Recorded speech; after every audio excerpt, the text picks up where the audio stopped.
오늘의 주요 뉴스입니다. 12.3 비상계엄 당일 이른바 롯데리아 2차 회동에 9.3의 제2기갑 여단장이 참석했던 것으로 확인됐습니다. 이후 정보사 사무실에서 계엄을 지켜보며 유사시 전차를 동원하려 했다는 의혹이 힘을 얻고 있습니다. 단독 보도합니다. 윤석열 대통령이 오는 25일 소환조사를 받으라는 공수처의 2차 출석 요구에 이틀째 답하지 않고 있습니다.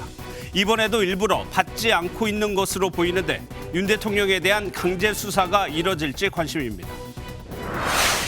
윤 대통령의 탄핵안이 가결되고 첫 주말을 맞아 서울 광화문 광장에서 대규모 찬반 집회가 열렸습니다. 농민단체는 트랙터를 몰고 서울로 진입하려다 제지하는 경찰과 충돌하기도 했습니다. 동지인 오늘 전국 곳곳에 많은 눈이 내리며 크고 작은 교통사고가 이어졌습니다. 내일은 체감온도가 영하 10도 안팎까지 내려가는 등 강추위가 찾아올 전망입니다. 여러분 안녕하십니까. 비상계엄이 발령된 12월 3일 수상한 모임이 곳곳에서 열렸습니다. 현재 주목받고 있는 건 오후 2시 넘어 있었다는 경기도 안산 롯데리아 모임과 그날 오후 6시쯤 판교 정보사령부의 집결입니다. 수사당국은 여기에 누가 참석했고 또 계엄 상황에서 이들의 역할은 무엇인지 규명하는 데 초점을 맞추고 있죠. MBN 취재 결과 롯데리아와 정보사 사무실 두 곳에 모두 참석한 인물이 있는 것으로 파악됐습니다. 그 사람은 9.3의 제2기갑 여단장입니다. 우리 군 국지전 핵심 부대의 여단장이 휴가를 내고 경기도 안산에서 노상원 전 정보사령관 등과 만나고 판교에 있는 정보사까지 이동한 겁니다. 그러면 기갑 여단장이 참석한 이 롯데리아 2차 회동에서 이들이 어떤 논의를 했는지 관심입니다. 일각에서는 유사시 전차를 동원하려 했다는 의혹을 제기하고 있습니다. 먼저 권영범 기자가 단독 보도합니다. 비상계엄 당일인 지난 3일 오후 노상원 전 국군정보사령관은 자택 인근 롯데리아에서 전현직 장교 4명을 만났습니다.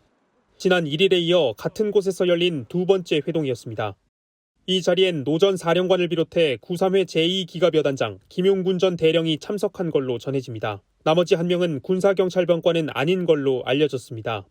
휴가 중이던 구 여단장은 이 회동을 마친 뒤 판교에 있는 정보사 사무실로 이동해 그날 밤 계엄 상황을 지켜봤습니다.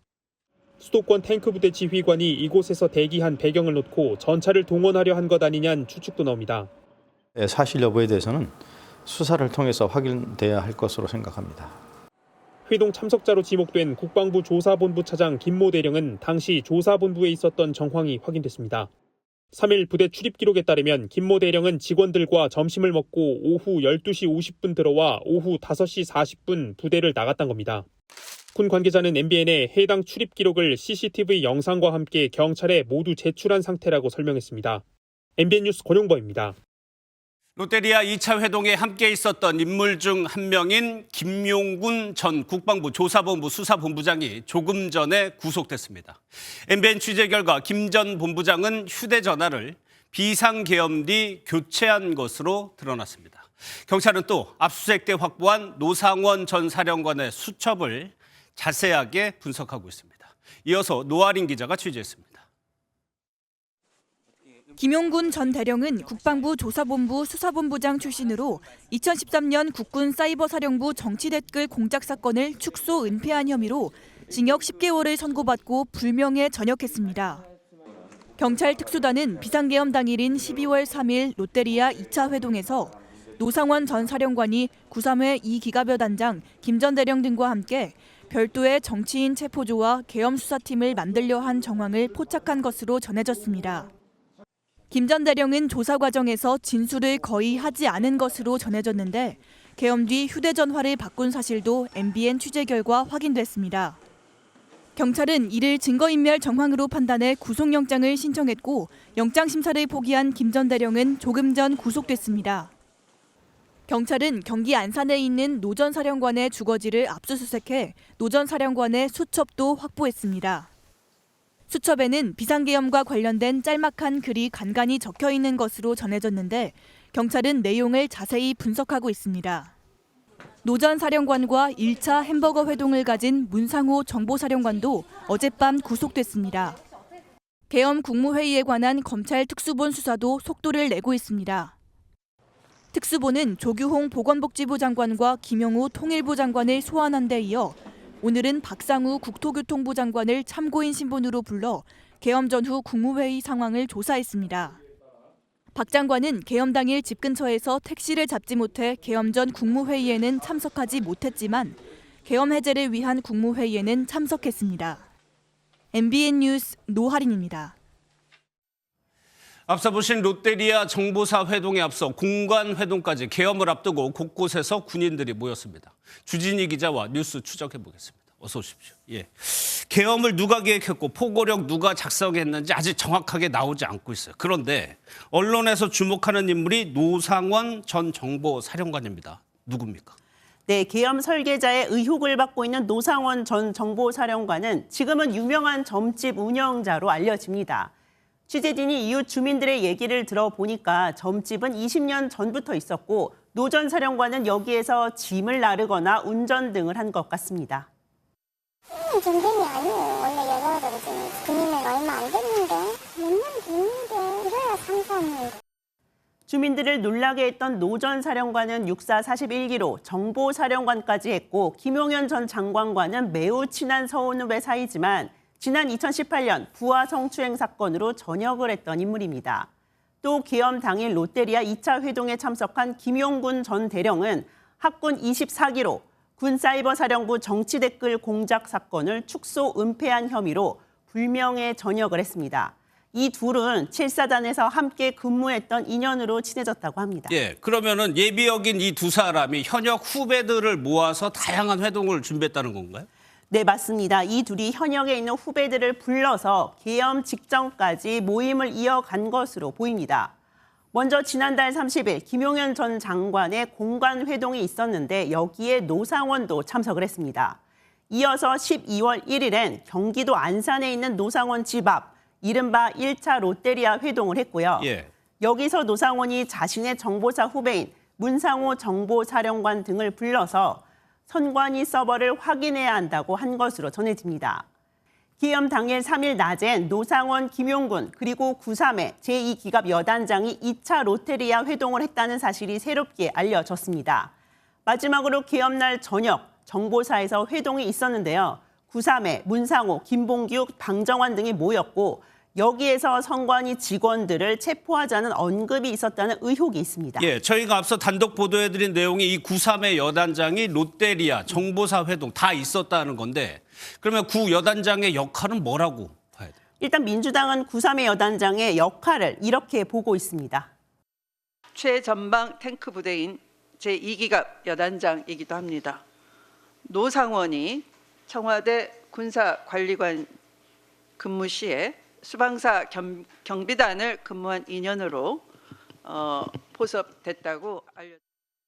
하지만 김용현 전 장관이 계엄날 국방부 오천장에서 탱크로 밀어버리겠다고 호언장담했던 내용도 알려지고 있습니다. 때문에 국회나 선관위 장악에 실패를 하면 최전방에 배치된 탱크까지 계엄에 이용하려고 했던 거 아니냐는 의혹이 커지고 있습니다. 9.3의 여단장은 조사에서 김용현 전 장관에게 지시를 받아서 정보사로 갔고 휴가 중이어서 평상복 차림으로 갔다고 진술한 것으로 알려집니다. 다만 계엄 선포는 전혀 몰랐다고 하면서도 4일 새벽 1시경 노상원 전 사령관으로부터 다 끝났다는 연락을 받은 것으로 알려져 있어 더 의혹에 휩싸이고 있습니다. 알겠습니다. 잘 들었습니다. 정치부 주진희 기자였습니다.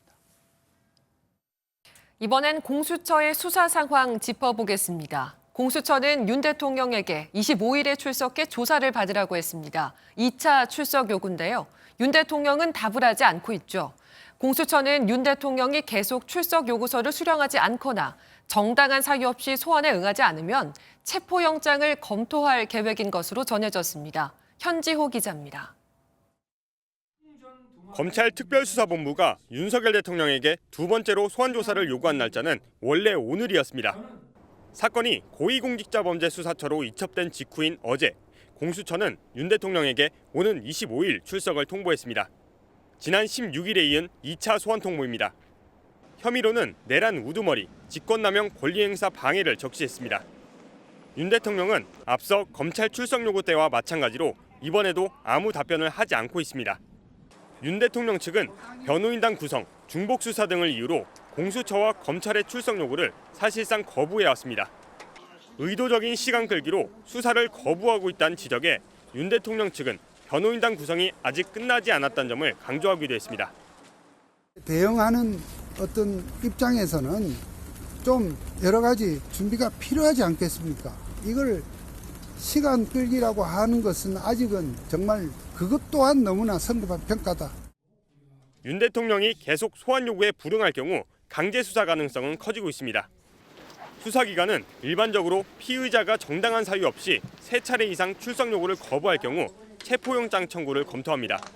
오동훈 공수처장은 국회 법제사법위원회에 출석해 강제 수사 가능성을 시사하기도 했습니다. 대적법안 출석 소환에 지금 수치를 거부하는 사태가 발생하고 있습니다. 그런 부분 유심하게 보고 있습니다. 윤 대통령이 현직 대통령 신분인 만큼 경호처가 공수처의 강제 수사를 물리적으로 막을 수도 있어 충돌 우려마저 나오고 있습니다. MBN 뉴스 현지호입니다. 윤석열 대통령은 헌법재판소의 서류 수령도 계속 거부하고 있습니다. 하지만 헌재는 대통령 탄핵 심판에 한층 더 속도를 내는 분위기인데요. 오는 24일 예정됐던 이진숙 방송통신위원장의 탄핵 심판 변론을 내년으로 미뤘는데 윤 대통령 사건에 집중하겠다는 의지로 풀이됩니다. 최은미 기자입니다. 헌법재판소가 오는 24일 예정됐던 이진숙 방송통신위원장의 탄핵 심판 마지막 변론 기일을 내년 1월 15일로 미뤘습니다. 앞서 2차례 변론이 있었고 오는 24일 마지막 변론을 진행할 계획이었지만 내년으로 미룬 겁니다. 헌재 측은 오는 23일과 24일 신임 헌법재판관 임명을 위한 국회 청문회가 열리기 때문이라고 설명했지만 다른 해석도 나옵니다. 오는 27일로 예정된 윤석열 대통령 탄핵 심판 첫 변론 준비 기일에 집중하기 위함이 아니냐는 겁니다. 앞서 헌재는 탄핵 심판 중 윤 대통령 사건을 최우선으로 심리하겠다고 밝혔습니다. 대통령실과 관저 모두 헌법재판소가 보낸 탄핵 심판 관련 서류를 계속 반송하고 있지만 마냥 기다리지만은 않겠다는 입장입니다. 대통령에 대한 문서 송달 현황은 어제와 동일하게 아직 미배달 상태입니다. 서류를 발송한 것 자체로 송달이 완료된 것으로 간주할지를 두고 헌재 내부에서 논의 중인데 오는 23일 최종 결정을 내릴 방침입니다. MBN 뉴스 최은미입니다. 윤 대통령의 헌법재판소 탄핵 심판 첫 변론 준비 기일은 다음 주 금요일로 일주일도 채 남지 않았는데요. 국회와 윤 대통령, 양측의 변호인단도 윤곽을 드러내고 있습니다. 이 소식은 박규원 기자가 전해드립니다. 27일 예정된 헌법재판소의 탄핵 심판 첫 변론 준비 기일을 앞두고 국회와 윤 대통령의 변호인단에 관심이 집중되고 있습니다. 국회 탄핵소추단이 먼저 17명의 변호인으로 구성된 대리인단을 발표했고 윤 대통령 측 변호인단도 서서히 윤곽이 드러나고 있습니다.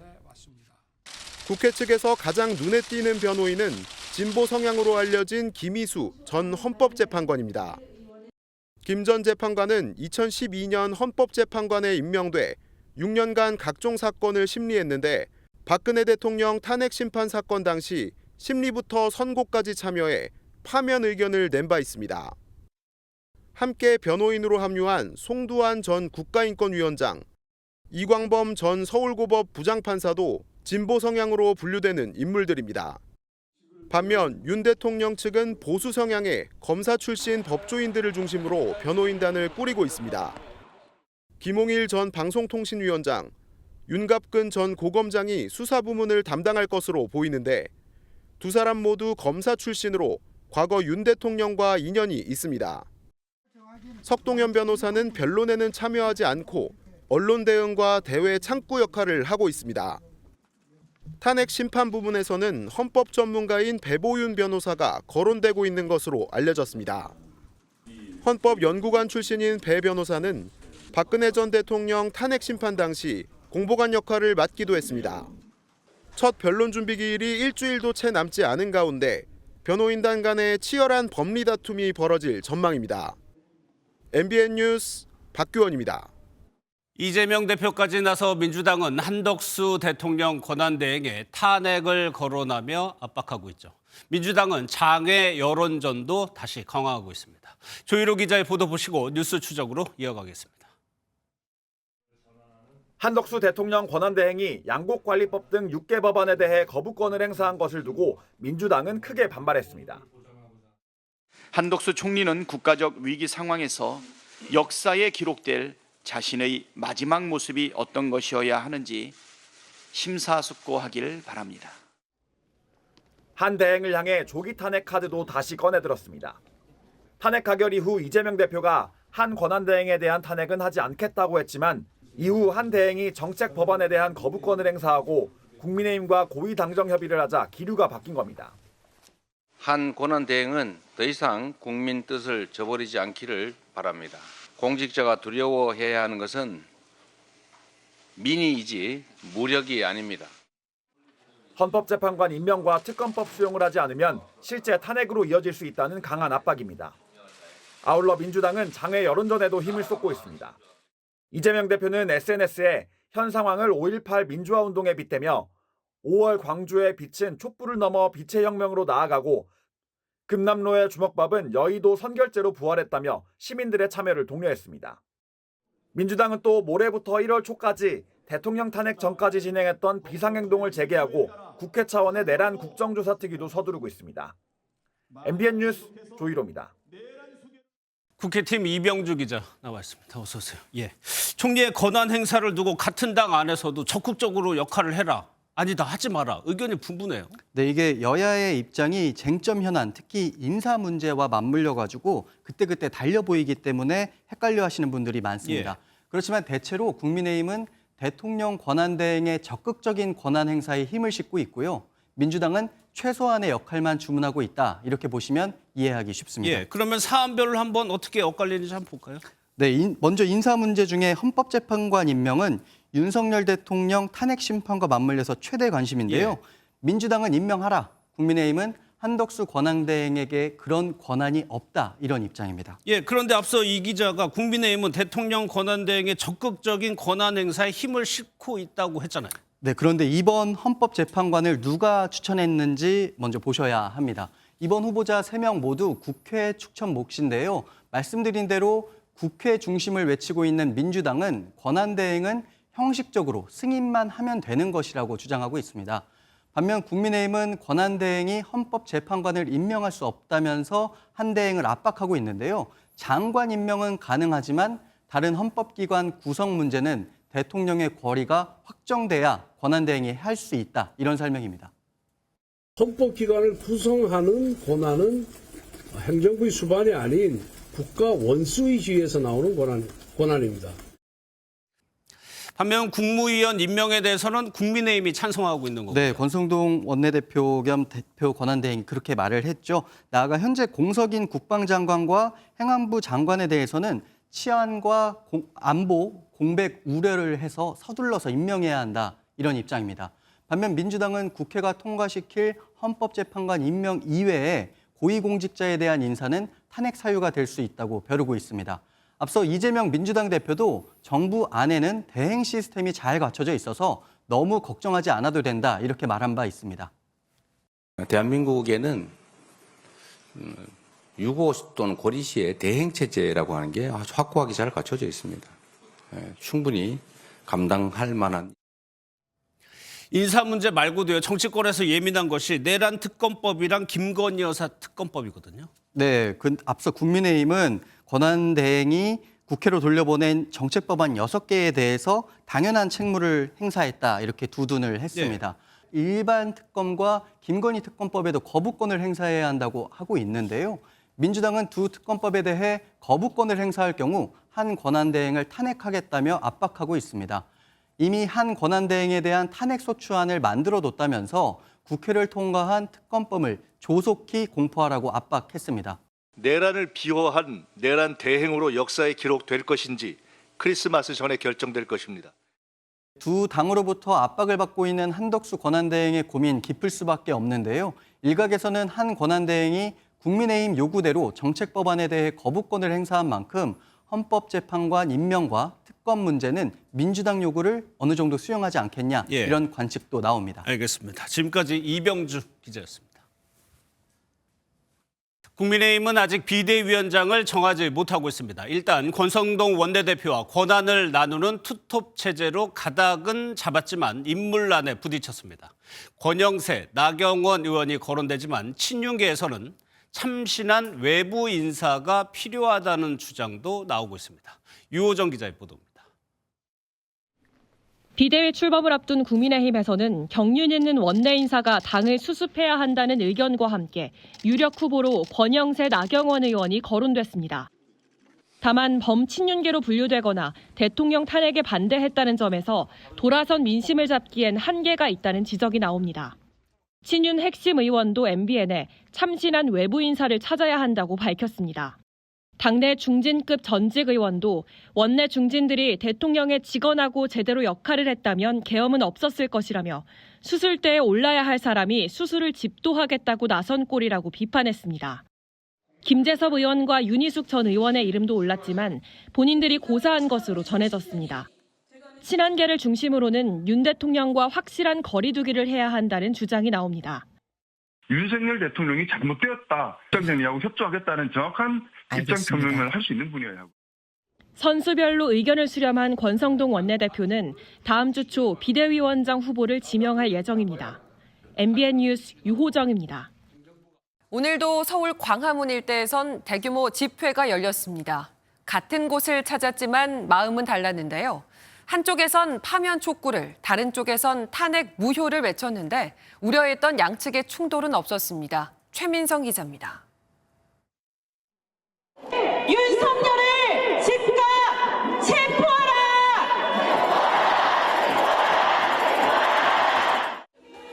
영하의 날씨에 시민들이 서울 광화문 광장을 발디딜 틈도 없이 가득 메웠습니다. 윤석열 대통령 퇴진 집회의 상징이 된 응원봉과 손팻말 물결이 곳곳에서 일렁이고 노래를 부르며 파도 타기를 하는 모습도 있었습니다.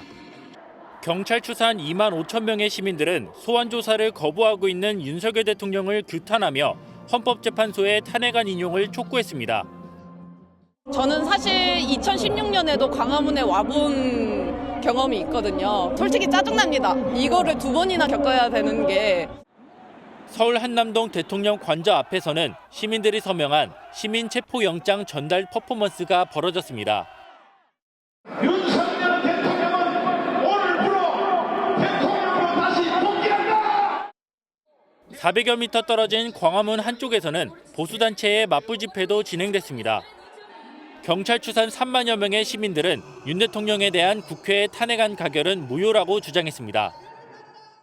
광화문 광장은 탄핵 찬성 집회로 가는 인파와 탄핵 반대 집회를 찾는 인파로 뒤섞였지만 다행히 큰 충돌은 없었습니다. 보수단체 회원들은 한덕수 대통령 권한대행이 헌법재판관 추가 임명을 하지 말아야 한다고 목소리를 높였습니다. 대통령이면은 허락할 수 있는데 대행이기 때문에 할 권한이 없고 6명 전원이 다 가결을 해야만 되는 문제니까. 헌법재판소의 결론이 나오기 전까지 탄핵 찬반 집회는 주말마다 곳곳에서 계속될 전망입니다. MBN 뉴스 최민성입니다. 서울로 진입하는 도로에선 아찔한 충돌이 있었습니다. 농민들이 농업사법 거부권 행사에 반발하며 트랙터를 몰고 상경 시위를 하려고 했는데 진입을 막는 경찰과 몸싸움이 벌어졌습니다. 이재호 기자입니다. 경찰 버스를 밀어버리려는 트랙터를 경찰이 막아섭니다. 제지가 통하지 않자 유리로 된 문을 부수고 트랙터 열쇠를 빼 시동을 끄려 합니다. 경찰과 농민들이 뒤엉켜 쓰러지는 위험한 모습을 보이기도 합니다. 서울 상경을 시도한 전국 농민의 총연맹 농민들과 경찰이 경기 과천에서 서울 사당으로 넘어가는 길목인 남태령 고개에서 대립했습니다. 농민들은 트랙터와 화물차 50여 대를 끌고 서울에 진입해 한남동 대통령 관저와 광화문 앞 대통령 탄핵 촉구 집회 장소로 가려고 했습니다. 지난 월요일부터 영남과 호남에서 출발한 이들은 이곳 서울 진입 문턱에서 경찰에게 막히자 이 시위를 이어갔습니다.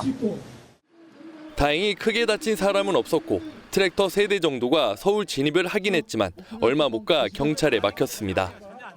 농민들은 양곡관리법 등 농업사법에 대해 거부권을 행사한 정부를 비판하며 시위를 이어간다는 계획입니다. 제도적으로 좀 보완이 되면 농사 짓는데 큰 걱정 안 해도 될 것 같은데 그런 것까지도 거부하는 농민들은 여기에 분노하는 거죠. 하지만 정부는 과잉 생산된 쌀을 의무 매입하면 해마다 1조 원 이상의 돈이 낭비된다며 반대 입장을 분명히 하고 있어 농정 갈등은 계속될 전망입니다. MBN 뉴스 이정우입니다. 연중 밤이 가장 긴 절기 동지인 오늘 전국 곳곳에 많은 눈이 내렸습니다. 날씨로는 내일이 따뜻한 팥죽 한 그릇이 더 필요한 날이 될 것 같은데요. 밤부터 기온이 뚝 떨어져 내일 서울은 체감온도가 영하 10도를 밑도는 강추위가 예상됩니다. 추성남 기자입니다. 하천이 온통 하얀 눈 세상으로 변했습니다. 밤사이 내린 눈이 꽁꽁 언 강물을 모두 덮어버렸습니다. 산천어 축제를 앞두고 갑작스럽게 내린 눈에 대형 장비가 동원돼 제설 작업이 펼쳐졌습니다. 강원 산간과 내륙 지역을 중심으로 많은 눈이 오자 강원도는 비상대응 1단계를 가동했습니다. 한라산 등 제주 산지에는 최고 55cm가 넘는 많은 눈이 쌓여 입산이 전면 통제됐습니다. 경기 북부 지역에도 10cm가 넘는 눈이 내렸습니다. 이곳은 포천 수원산 인근인데요. 이렇게 발이 푹푹 빠질 만큼 발목 높이까지 눈이 쌓였습니다. 밤부터는 강력한 한기가 몰려와 기온이 크게 떨어질 것으로 보입니다. 영하 35도의 찬 공기가 남하하면서 내일과 모레 아침 기온은 내륙을 중심으로 영하 10도 내외까지 급격히 떨어지겠고 바람도 강하게 불어 체감 온도는 더욱 낮아 춥겠습니다. 내일 아침 서울이 영하 6도 안팎, 체감 온도는 영하 10도를 밑돌겠습니다. 강원 등 일부 내륙에서는 한파주의보 기준인 영하 12도까지 기온이 떨어질 전망입니다. MBN 뉴스 추성남입니다. 오늘 내린 눈으로 일부 항공편이 결항하고 고속도로에선 눈길 사고가 잇따랐습니다. 드라마 세트장과 자동차 부품 공장에서 큰 불이 나는 일도 있었습니다. 사건 사고 소식 심우영 기자입니다. 버스 앞 유리가 거미줄처럼 금이 갔고 주변으로 차들이 멈춰섰습니다. 종이 조각처럼 구겨진 승용차들 사이에서 119 대원들이 운전자를 구하려고 애를 씁니다. 오늘 오후 1시 22분쯤 전북 완주군 익산 장수고속도로 소양 1터널에서 고속버스 등 차량 6대가 추돌해 3명이 중경상을 입었습니다. 반대편 차선에서도 승용차 8대가 잇따라 부딪히면서 2명이 다쳤습니다. 많은 눈으로 터널 입구와 내부 노면이 미끄러워 사고가 난 것으로 추정됩니다. 장수 방향이 8중 눈길 미끄럼 사고로 그거는 별게 아닌데 이제 그 6중 추돌의 터널 내에서 사고가 나서 조금 힘들었죠. 충남 공주시 서산 영덕 고속도로에선 탱크로리 차량이 눈길에 미끄러졌습니다. 이 사고로 벙커 AU 10,000리터가 유출돼 소방당국이 3시간 동안 방제 작업을 벌였습니다. 시뻘건 화염이 건물 전체를 집어삼켰고 뿌연 연기가 끊임없이 뿜어져 나옵니다. 오늘 새벽 2시쯤 경기 연천군 드라마 세트장에서 불이 났습니다. 소방당국은 1시간 반 만에 큰 불길을 잡았는데 건물 2개 동이 불에 타고 주민 60여 명이 대피했습니다. 경남 창녕군의 한 자동차 부품 제조 공장에서 불이 난 건 오늘 오전 5시 22분쯤. 불이 주변 공장으로 확산하자 소방당국은 대응 1단계를 발령해 2시간 반 만에 큰 불길을 잡았습니다. 인근에 있는 공장 직원이 불이 난 곳에 불구가 연기 목격하고 신고한 상황이고 약 7시간 만에 꺼졌습니다. 처음 불이 시작된 공장이 전소하는 등 3개 공장이 불탔지만 다행히 인명피해는 없었습니다. MBN 뉴스 심호영입니다. 바이든 행정부가 삼성전자에 보조금 6조 9천억 원을 지급하기로 확정했습니다. 당초 발표됐던 금액보다 20% 넘게 줄었습니다. 반도체 보조금은 나쁘다고 주장한 트럼프 당선인의 취임 전에 금액을 줄여서라도 배정했다는 분석입니다. 김태영 기자가 보도합니다. 미국이 삼성전자에 지급하기로 한 보조금은 47억 4,500만 달러, 우리 돈 약 6조 9천억 원으로 결정됐습니다. 삼성이 2030년까지 텍사스주 중부에 대규모 반도체 생산 시설을 짓는 데 쓰이는 돈입니다. 하지만 지난 4월 예비거래각서 서명 때 약속했던 64억 달러에서 26%가량 줄어들었습니다. 표면적 이유는 삼성이 원래 400억 달러 넘게 투자하기로 했다가 7.5%가량 줄어든 370억 달러로 규모를 축소했다는 겁니다. 투자 감소폭보다 지원금 감소폭이 큰 건 반도체 보조금의 부정적인 입장인 트럼프 당선인의 다음 달 취임이 영향을 줬다는 분석이 나옵니다. That chip deal is so bad. We put up billions of dollars for rich companies to come and then borrow the money and build chip companies here, and they're not going to give us the good companies anyway. 바이든 정부가 트럼프가 1월 20일 취임하기 전에 본인들이 계획했던 것을 빨리 실행해야 되겠다. 이런 차원에서 금액을 줄여서라도 이번에 6조 원 정도를 배정했다. 다만 투자액 대비 보조금 비율은 삼성이 약 13%로 TSMC나 인텔 등 다른 기업들에 비해 높은 것으로 드러났습니다. MBN 뉴스 김태형입니다. 러시아에 파병된 북한 군인에게 발급한 것으로 보이는 위조 신분증이 공개됐습니다. 북한군의 파병 사실을 숨기려는 의도겠죠. 하지만 우크라이나에서는 북한군으로 추정되는 영상이 계속해서 올라오고 있습니다. 김태희 기자입니다. 러시아에 파병된 북한군으로 추정되는 한 남성이 손짓을 섞어가며 러시아군과 대화합니다. 전장에서 드론 공격과 관련한 경험담을 늘어놓습니다. 드론 계속 나라 계속 드론 드론 땅땅땅땅 해가지고 친 우크라이나 텔레그램 계정에 올라온 영상인데 드론 4개를 목격했고 그중 3개를 총으로 격추했다는 겁니다. 북한군 파병을 공식 인정하지 않는 러시아가 북한 군인들에게 발급한 것으로 추정되는 위조 신분증도 공개됐습니다. 러시아로 적힌 신분증에 한글로 리대혁이라고 서명해 놓은 부분이 눈에 띕니다. 구멍이 뚫려 있고 혈흔도 선명하게 남아 있습니다. 이 신분증 주인은 1997년 4월 13일에 태어난 투바 공화국 출신 킴 캄볼라트 알베르토비치라고 쓰여 있습니다. 하지만 킴은 실제 존재하지 않는 인물인 것으로 파악됐습니다. 앞서 국정원은 지난 10월 러시아가 북한군 파병 사실을 숨기려고 동양계인 시베리아 야쿠티아, 브라티아 지역 주민의 위조 신분증을 발급했다고 밝힌 바 있습니다. MBN 뉴스 김태희입니다.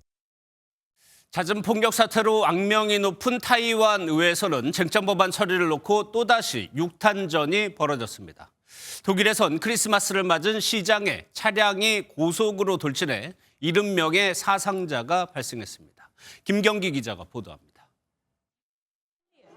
의자로 봉쇄된 출입구를 뚫고 타이완 제1당인 국민당 의원들이 들어옵니다. 여당인 민진당 의원들이 결사적으로 막았지만 수적 열세를 이겨내진 못했고 국민당과 민중당 의원들은 생수통을 던지는 강한 항의 속에도 쟁점 법안을 통과시켰습니다. 다수 야당이 강행 처리한 법안은 의원 소환과 헌법재판소의 위헌 결정 요건을 까다롭게 하는 법 개정안. 독립 친미 성향인 민진당은 헌법재판소 기능을 마비시켜 대만의 민주주의를 위협한다고 반대했지만 친중 성향의 국민당은 힘으로 관철했습니다. 의회 앞에선 시민 수천 명이 모여 법안 통과에 항의했습니다. 这3个都会对台湾造成蛮大的危害。今天人民不想要这样事情发生，所以我们今天站出来是为了这个。 독일 작센 아날트주의 한 야외 시장. 크리스마스를 앞둔 주말 인파 속으로 차량 한 대가 빠른 속도로 돌진합니다. 400m가량 질주한 차량에 부딪혀 최소 2명이 숨지고 68명이 다쳤다고 현지 언론들은 보도했는데 부상자 중 15명은 중상으로 전해졌습니다. Wir sind am Zittern, voller Mitgefühl mit den Angehörigen, auch in der Hoffnung, dass von unseren Angehörigen, Bekannten, Verwandten nichts passiert ist. 체포된 운전자는 반이슬람 행적을 보여온 사우디아라비아 출신 난민으로 파악됐지만 테러 여부와 범행 동기는 알려지지 않았습니다. MBN 뉴스 김경입니다. 미의 기준은 바뀔지언정 아름다움에 관한 관심은 시대불문, 변함이 없는 것 같습니다. 요즘은 먹는 화장품, 이너뷰티가 뜨고 있는데요. 바르는 화장품 못지않게 K뷰티의 성장세를 이끌고 있습니다. 신용수 기자입니다. 외국인 관광객이 많이 찾는 서울 명동의 한 드럭스토어입니다. 색조 화장품만큼이나 넓은 매대를 차지하는 게 먹는 화장품 이너뷰티 코너입니다. 피부 탄력에 도움을 준다는 콜라겐, 재생은 레티놀, 여성 호르몬 균형의 석류 등은 해외에도 널리 알려져 있습니다. Korean has like the best intake supplements and it's very good for skin. So I bought it. 실제로 K 이너뷰티 시장은 빠르게 성장하고 있습니다. 한 업체는 올해 글로벌 온라인 매출액이 지난해보다는 56%, 2년 전과 비교하면 2배가량 증가했다고 밝혔습니다. 일본이 수입하는 이너뷰티 제품 중 한국 제품이 가장 많은 비중을 차지할 정도입니다. 화장품과 헬스케어 대기업들도 잇따라 이너뷰티 자체 브랜드를 출시하고 시장 공략에 열중하는 이유입니다. 발톱, 헤어 이런 것까지도 이너뷰티가 확장되고 있고요. 콜라겐을 필두로 다양한 소재 개발이 활발하게 되고 있습니다. 반신반의하던 의료계에서도 그 효능을 점차 인정하는 추세입니다. 먹는 콜라겐, 이너뷰티가 피부의 항노화, 탄력 증가, 피부의 건강 이런 데 도움이 된다는 것은 이제 어느 정도 밝혀진 사실이라고 볼 수 있을 것 같아요. K 이너뷰티가 K뷰티의 한 축을 담당하며 시장 성장세를 이끌고 있습니다. MBN 뉴스 신용수입니다. 뮤지컬계에 퍼진 시체 관극이란 말이 있습니다. 다른 관객을 방해하지 않도록 그야말로 죽은 듯 조용히 공연을 감상하는 걸 매너로 여기는 문화인데요. 최근 이런 분위기가 바뀌고 있다고 합니다. 심가연 기자입니다.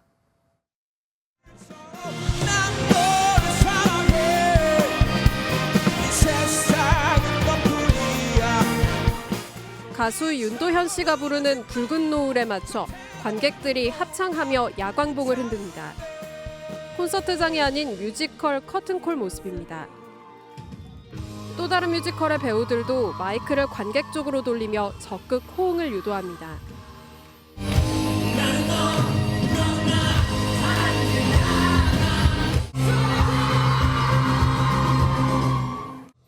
국내 뮤지컬 문화의 엄숙주의를 허무는 싱어롱 커튼콜이 관객과 배우 모두에게 뜨거운 호응을 얻고 있습니다. 뮤지컬 배우는 이렇게 관객들과 같이 싱어롱으로 할 수 있는 게 기회가 많지가 않은데요. 같이 호흡할 수 있어서 너무너무 좋았습니다. 너무 재밌었고 또 마지막에 이렇게 신나게 즐기고 나니까 좀 아쉬움이 해소되는 느낌? 싱어롱 문화를 마케팅에 활용하는 곳이 늘면서 이런 야광봉은 공연의 여운을 간직할 수 있게 하는 굿즈가 됐습니다. 같은 공연을 여러 번 즐기는 회전문 관객과 호응도가 높은 20, 30대 비중이 높은 업계 특성을 잘 살렸다는 분석입니다. 사실 떼창은 K-팝의 한 팬덤 문화인데요. 한 번에 변화할 순 없지만 중간 과도기로서 참여감을 높이는 방식으로 점차 진화하고 있는 것 같습니다. 새로운 커튼콜 문화가 뮤지컬 공연장 문턱을 낮출 수 있을지 기대를 모읍니다. MBN 뉴스 심가현입니다. 충청 미남 지역에는 여전히 눈구름이 머물고 있습니다.